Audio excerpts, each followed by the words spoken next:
আসসালামু আলাইকুম। সবার আগে বাছাই করা 10টি আন্তর্জাতিক খবর জানিয়ে দেব। প্রথমেই থাকছে শিরোনাম। তবে তার আগে অনুরোধ থাকবে ভিডিওটিতে একটি লাইক দিবেন।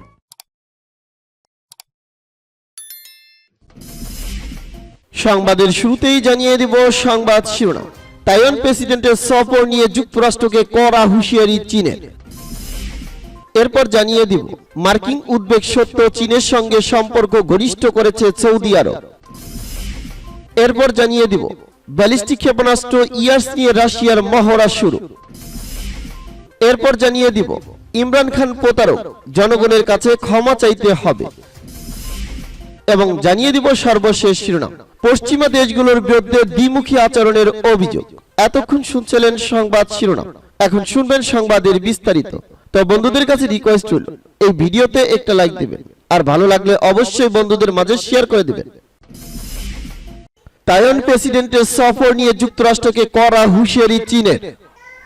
তাইওয়ানের প্রেসিডেন্ট সাই ইং ওয়েনের সঙ্গে যদি মার্কিন প্রতিনিধি পরিষদের স্পিকার কেভিন ম্যাকার্থি দেখা করেন, তাহলে পাল্টা জবাব দেওয়া হবে বলে হুঁশিয়ারি দিয়েছে চীন। বুধবার যুক্তরাষ্ট্রকে এমন কড়া ভাষায় হুমকি দিয়েছে চীন। তাইওয়ানের প্রেসিডেন্ট সাই ইং ওয়েনের বুধবার 10 দিনের সফরের মধ্যে যুক্তরাষ্ট্রের উদ্দেশ্যে রওনা দেওয়ার কথা রয়েছে। এ সফরে তিনি গুয়েতমালা এবং ব্রাজিল যাবেন। দেশ দুটিতে যাওয়ার পথে যুক্তরাষ্ট্রের ট্রানজিট নেবেন তিনি। আর ট্রানজিট নেওয়ার সময় প্রতিনিধি পরিষদের স্পিকার ম্যাকার্থির সঙ্গে প্রেসিডেন্ট সাই ইং ওয়েন বৈঠক করতে পারেন বলে জানিয়েছেন মার্কিন সংবাদ মাধ্যমগুলো। চীন বলছে, এমন কিছু হলে এটি উস্কানি দেওয়া শামিল হবে। তাইওয়ানকে নিজেদের অংশ হিসাবে দাবি করে চীন। যদিও তাইওয়ান কখনো চীনের শাসনাধীন ছিল না, কিন্তু চীন যুক্তরাষ্ট্রের কর্মকর্তাদের একাধিকবার হুঁশিয়ারি দিয়েছে তারা যেন তাইওয়ানের প্রেসিডেন্টের সঙ্গে দেখা না করেন। তারা বলেছে, মার্কিন কর্মকর্তাদের সঙ্গে তাইওয়ানের প্রেসিডেন্টের বৈঠকের বিষয়টি দেশটির স্বাধীনতাকে সমর্থন দেওয়ার শামিল হবে। 2022 সালের আগস্ট মাসে প্রতিনিধি পরিষদের তৎকালীন স্পিকার ন্যান্সি পেলোসি তাইওয়ান সফরে যান। এ বিষয়টি নিয়ে ভীষণ ক্ষুব্ধ হন বেইজিং। পেলোসি চলে যাওয়ার পরপরই চীন তাইওয়ানকে ঘিরে ইতিহাসের সবচেয়ে বড় সামরিক মহড়া চালায়।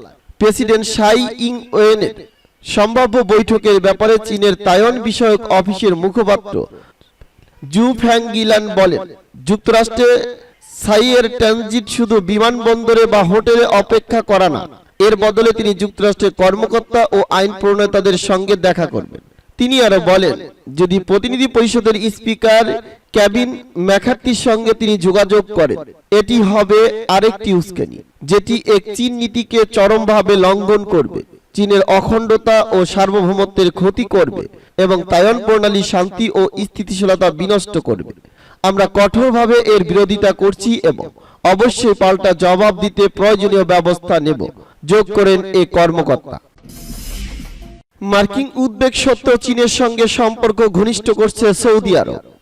যুক্তরাষ্ট্রের নিরাপত্তা উদ্বেগ সত্ত্বেও চীনের সঙ্গে দীর্ঘমেয়াদে অংশীদারিত্ব ও সম্পর্ক গড়ে তুলেছে সৌদি আরব। বুধবার দেশটির মন্ত্রিসভা সাংহাই সহযোগিতা সংস্থায় যোগদানের সিদ্ধান্তের অনুমোদন দিয়েছে। ব্রিটিশ বার্তা সংস্থা রয়টার্স এ খবর জানিয়েছে। সৌদি আরবের রাষ্ট্রীয় বার্তা সংস্থা এসপিএ বলছে, এসসিও এর সংলাপ অংশীদার হতে একটি সমঝোতা অনুমোদন দিয়েছে মন্ত্রিসভা। চীন, ভারত ও রাশিয়া সহ ইউরেশিয়া অঞ্চলের একাধিক দেশের রাজনৈতিক ও নিরাপত্তা বিষয়ক সংস্থা হলো এসসিও। রাশিয়া, চীন ও মধ্য এশিয়ার কয়েকটি সাবেক সোভিয়েত দেশ 2001 সালে এই সংগঠনটি গঠন করে। এতে পরে যোগ দিয়েছে ভারত ও পাকিস্তান। গত বছর ইরানও পূর্ণ সদস্য হওয়ার নথিতে স্বাক্ষর করেছে। সূত্রকে উদ্ধৃত করে রয়টার্স জানিয়েছে, চীনা প্রেসিডেন্ট শি জিনপিং এর রিয়াদ সফরের সময় এসসিওতে সৌদি আরবে যোগদানের বিষয়ে আলোচনা হয়। গত বছর ডিসেম্বরে এই সফর অনুষ্ঠিত হয়। সংস্থাটিতে যোগদানের প্রথম পদক্ষেপ হলো সংলাপ অংশীদার হওয়া, পরে পূর্ণাঙ্গ সদস্য পদ পাবে সৌদি আরব। চলতি বছর আগস্টে এসসিও দেশগুলো রাশিয়ায় একটি সন্ত্রাসমূলক মহড়া আয়োজনের পরিকল্পনা করছে। বেইজিং এর সঙ্গে রিয়াদের ক্রমবর্ধমান সম্পর্ক ওয়াশিংটনে নিরাপত্তা উদ্বেগ তৈরি করছে। মধ্যপ্রাচ্য সৌদি আরবের ঘনিষ্ঠ নিরাপত্তা মিত্র যুক্তরাষ্ট্র। ওয়াশিংটন বলছে, বিশ্বজুড়ে চীনা প্রভাব বৃদ্ধির প্রচেষ্টার কারণে মধ্যপ্রাচ্য কেন্দ্রিক মার্কিন নীতির পরিবর্তন হবে না। সৌদি আরব সহ উপসাগরীয় কয়েকটি দেশ যুক্তরাষ্ট্রকে প্রধান নিরাপত্তার নিশ্চয়তা দানকারী হিসাবে বিবেচনা করে, কিন্তু মধ্যপ্রাচ্য থেকে মার্কিন সেনা প্রত্যাহারের ঘটনায় দেশগুলো উদ্বেগ প্রকাশ করে আসছে। যদিও ওয়াশিংটন বলে আসছে তারা অঞ্চলটির সক্রিয় অংশীদার হিসাবে কাজ করে যাবে। ব্যালিস্টিক ক্ষেপণাস্ত্র ইয়ার্স নিয়ে রাশিয়ার মহড়া শুরু। ইউক্রেন যুদ্ধের মধ্যে এবার আন্তঃমহাদেশীয় ব্যালিস্টিক ক্ষেপণাস্ত্র ইয়ার্স ও কয়েক হাজার সৈন্য নিয়ে সামরিক মহড়া শুরু করেছে রাশিয়া। ব্যালিস্টিক মিসাইল ইয়ার্সের রেঞ্জ ৭৫০০ মাইল। বুধবার কাতার ভিত্তিক সংবাদ মাধ্যম আল জাজিরার এক প্রতিবেদনে এ তথ্য জানিয়েছে। প্রতিবেদনে বলা হয়েছে, টেলিগ্রামে দেওয়া এক বার্তায় রুশ প্রতিরক্ষা মন্ত্রণালয় জানিয়েছে এই মহড়ায় ৩০০০-এরও বেশি সামরিক কর্মী ও প্রায় ৩০০টির সামরিক অস্ত্র সরঞ্জাম জড়িত রয়েছে। দ্বিতীয় বিশ্বযুদ্ধের শেষ দিকে জাপানের হিরোশিমায় মার্কিন বাহিনীর লিটল বয় নামের যে পারমাণবিক বোমা ব্যবহার করেছিল, ইয়ার্স কমপ্লেক্সের ক্ষমতা তার ১২ গুণ। ইউক্রেনের সামরিক অভিযানের পর থেকে সীমান্তবর্তী বেলারুশের সাথে সামরিক প্রশিক্ষণও বাড়িয়েছে রাশিয়া, যা গত বছর ধরে একাধিক ব্যাপক মহড়া পরিচালনা করছে দেশটি। ইমরান খান প্রতারক, জনগণের কাছে ক্ষমা চাইতে হবে। পাকিস্তানের প্রধানমন্ত্রী শাহবাজ শরীফ বলেছেন, নিজের কৃতকর্মের জন্য জনগণের কাছে ক্ষমা চাইলে পাকিস্তান তেহরিক ই ইনসাফ চেয়ারম্যান ইমরান খানের সঙ্গে আলোচনা সম্ভব। সাবেক প্রধানমন্ত্রী ইমরান খানকে নিজের ভুল স্বীকার করতে হবে বলে মঙ্গলবার সংসদে দেওয়া ভাষণে এমন মন্তব্য করেন শাহবাজ শরীফ। পিটিআই চেয়ারম্যানকে প্রতারক বর্ণনা করে প্রধানমন্ত্রী শাহবাজ শরীফ আরো বলেন, দেশে লুটপাট চালিয়েছিলেন তিনি, বিচার বিভাগকে আক্রমণ করেছে এবং সংবিধান ও ন্যায় বিচার বিশ্বাসী নয় ইমরান, আর এমন লোকের সঙ্গে কথা বলা অসম্ভব। এ অবস্থায় তিনি জনগণের কাছে ক্ষমা চাইতে হবে। এদিন সংসদে পাকিস্তানের প্রধানমন্ত্রী ইমরান খানের প্রতি ক্ষোভ জানিয়ে বলেন, আমি বিশ্বাস করি এমন একজন ব্যক্তির সঙ্গে কোনো আলোচনা করা যাবে। তিনি ধারাবাহিকভাবে আলোচনার আমন্ত্রণ প্রত্যাখ্যান করেন, সেটি সন্ত্রাসবাদ হোক, করোনা সংক্রান্ত, কাশ্মীর সম্মেলন।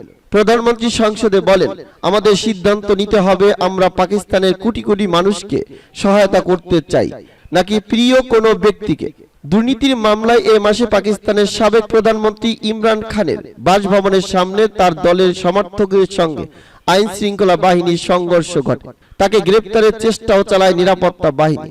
ইসলামাবাদের আদালতে একই পরিস্থিতি ঘটে। এ নিয়ে পাকিস্তানের রাজনীতিতে অস্থিরতা দেখা দেয়। ইমরান খান বলেছিলেন, গ্রেপ্তারের দাবি নিছক নাটক, মূল উদ্দেশ্য তাকে অপহরণ ও হত্যা। পশ্চিমা দেশগুলোর বিরুদ্ধে দ্বিমুখী আচরণের অভিযোগ। শরণার্থী আশ্রয়ের ক্ষেত্রে পশ্চিমা দেশগুলোর বিরুদ্ধে দ্বিমুখী আচরণের অভিযোগ করেছে আন্তর্জাতিক মানবাধিকার সংগঠন অ্যামনিস্টি ইন্টারন্যাশনাল। সংবাদ মাধ্যম ইউরো নিউজ জানায়, মঙ্গলবার বিশ্বের বিভিন্ন দেশের মানবাধিকার পরিস্থিতি নিয়ে বার্ষিক প্রতিবেদন প্রকাশ করে আন্তর্জাতিক এ মানবাধিকার সংস্থাটি। এ উপলক্ষে ফ্রান্সের রাজধানী প্যারিসে এক সংবাদ সম্মেলনের আয়োজন করা হয়। এতে বিভিন্ন দেশের মানবাধিকার পরিস্থিতির পাশাপাশি ইউরোপের দেশে দেশে শরণার্থী ও অভিবাসন প্রত্যাশীদের আশ্রয়ের চিত্র তুলে ধরা হয়। বার্ষিক প্রতিবেদন প্রকাশ অনুষ্ঠানে সংস্থাটির মহাপরিচালক ইলিয়ানা বেলো বলেন, ইউক্রেনে যুদ্ধ শুরুর পর দেশটির শরণার্থীদের ইউরোপের দেশগুলো যেভাবে আশ্রয় দিয়েছে তার বিপরীতে ইয়েমেন, আফগানিস্তান ও ইথিওপিয়ার নাগরিকদের ক্ষেত্রে চরম বৈষম্য করা হয়েছে। এমন সময় শরণার্থী ও অভিবাসনের আশ্রয় দেওয়ার ক্ষেত্রে ইউরোপীয় দেশগুলোর বিরুদ্ধে দুই নীতি গ্রহণের অভিযোগ করেন অ্যামনিস্টি ইন্টারন্যাশনালের মহাপরিচালক। তিনি বলেন, ইউক্রেনের শরণার্থীদের যেভাবে ইউরোপের দেশগুলোতে গ্রহণ করা হচ্ছে সেটাকে আমরা সাধুবাদ জানাই, কিন্তু যারা ভূমধ্যসাগর পাড়ি দিয়ে ইউরোপে আশ্রয় নেওয়ার চেষ্টা করেছেন তাদের বিষয়টি সেভাবে গুরুত্ব দেওয়া হচ্ছে না। শরণার্থীদের আশ্রয়ের ক্ষেত্রে দ্বিমুখী নীতি গ্রহণ করা হয়েছে। সংবাদ সম্মেলনে ইউক্রেনে রুশ অভিযানের সামরিক নাগরিকদের মানবাধিকার সুরক্ষার উপর গুরুত্ব আরোপ করা হয়। এছাড়া অবসর ভাতা আইন পাশের প্রতিবাদে সম্প্রতি ফ্রান্সে ছড়িয়ে পড়া বিক্ষোভ দমনে পুলিশের ভূমিকা নিয়েও তীব্র সমালোচনা করে সংস্থাটি।